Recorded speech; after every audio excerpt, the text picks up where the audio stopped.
વિશ્વ હિન્દુ પરિષદ પશ્ચિમ કચ્છ દ્વારા સમાજવાદી પાર્ટીના રાષ્ટ્રીય મહાસચિવ રામજીલાલ સુમન દ્વારા મહારાણા સંગ્રામસિંહજી વિશે કરેલ અભદ્ર ટિપ્પણી બાબતે રજૂઆત કરવામાં આવી। સ્ટોરી રિપોર્ટ બાય કરણ વાઘેલા, ભુજ।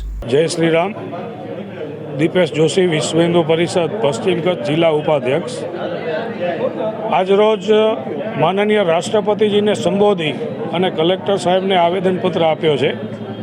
સંસદમાં રામલાલજી સુમન જે સપાના સાંસદ છે અને રાણા સાંગા વિરુદ્ધ અભદ્ર ટિપ્પણી કરેલ છે, એના વિરુદ્ધમાં આજે આવેદનપત્ર આપેલ છે।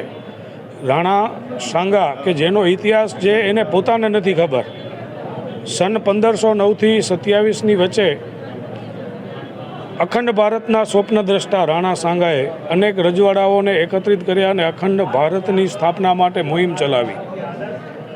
અનેક મુગલ આક્રાંતાઓ સામે યુદ્ધ લડ્યા। 19 વર્ષના શાસનમાં 18 યુદ્ધ અને 18 યુદ્ધ જીત્યા અને એમને હિન્દુ પથથી સમગ્ર હિન્દુ સનાતન સમાજે સન્માનિત કર્યા।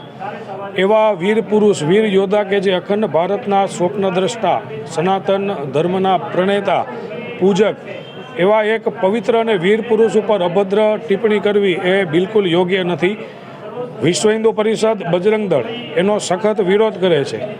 આજરોજ તો ફક્ત કાર્યકર્તાઓ સાથે આવેદનપત્ર આપી રહ્યા છીએ।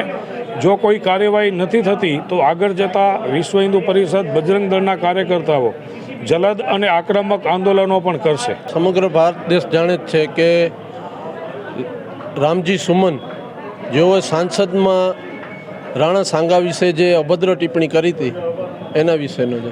માંગ તો તે જ છે કે જેઓએ જે કાંઈ પણ ટિપ્પણી કરી છે સાંસદમાં, તે સાંસદની વચ્ચે જે અભદ્ર ટિપ્પણી જેવી કરી છે એ જ રીતે એ પહેલાં તો માફી માંગે સમગ્ર ભારત દેશ વતી, ત્યારબાદ તેને સસ્પેન્ડ કરવામાં આવે તાત્કાલિક ધોરણે, એવી સરકારશ્રીને અમારે આવેદન છે।